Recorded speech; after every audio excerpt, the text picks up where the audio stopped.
Il était une fois dans le monde de la finance un homme qui avait tout compris. À ma fille présente, le professeur Spot fait la lumière sur les métiers des marchés financiers. Les hommes et les femmes de marché exercent 3 grands types de métiers.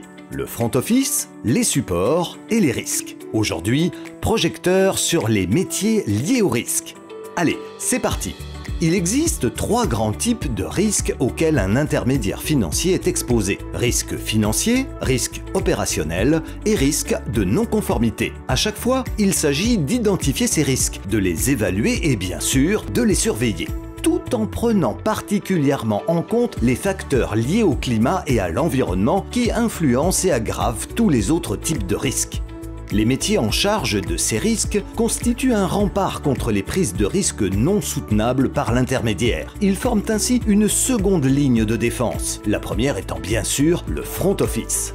Ils ont en commun, et c'est crucial pour leur efficacité, d'être indépendants du front office. Commençons par les risques financiers. Il s'agit de veiller, au travers de différents ratios calculés périodiquement, que l'intermédiaire reste en mesure de poursuivre son activité malgré la survenance de scénarios défavorables. Par exemple, la baisse de la valeur des instruments financiers que détient l'intermédiaire. L'un des principaux enjeux est celui de la solvabilité. L'activité doit être bien dimensionnée par rapport au capital dont dispose l'intermédiaire afin qu'il puisse en supporter les pertes éventuelles.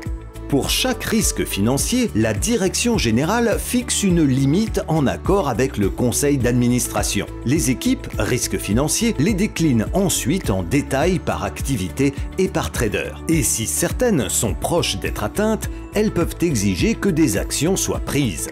Ces équipes rapportent régulièrement aux autorités qui surveillent la bonne application de la réglementation sur la solvabilité. Elles constituent de ce fait leur contact privilégié et régulier. Venons-en maintenant au risque opérationnel. L'enjeu est de couvrir tout risque de perte résultant soit de personnes, processus ou systèmes inadéquats ou défaillants, soit d'événements extérieurs. Ce champ est très vaste. Sur la base d'analyse, les équipes risque opérationnel s'assurent que, même alors, les clients sont servis et les risques gérés. L'intermédiaire dispose du capital nécessaire. Et enfin, il y a les risques de non-conformité. L'objectif est de veiller à ce que l'intermédiaire financier respecte les nombreuses règles qui encadrent les différentes facettes de son activité.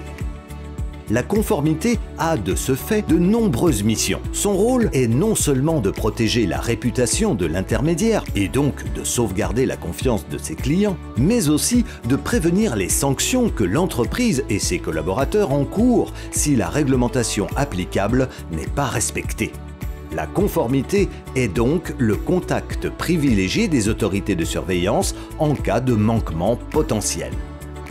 Vous avez envie d'en savoir plus sur ces métiers? Rendez-vous sur la chaîne YouTube de J'investis l'avenir, l'Observatoire des métiers des activités de marché financier pour nos interviews de professionnels.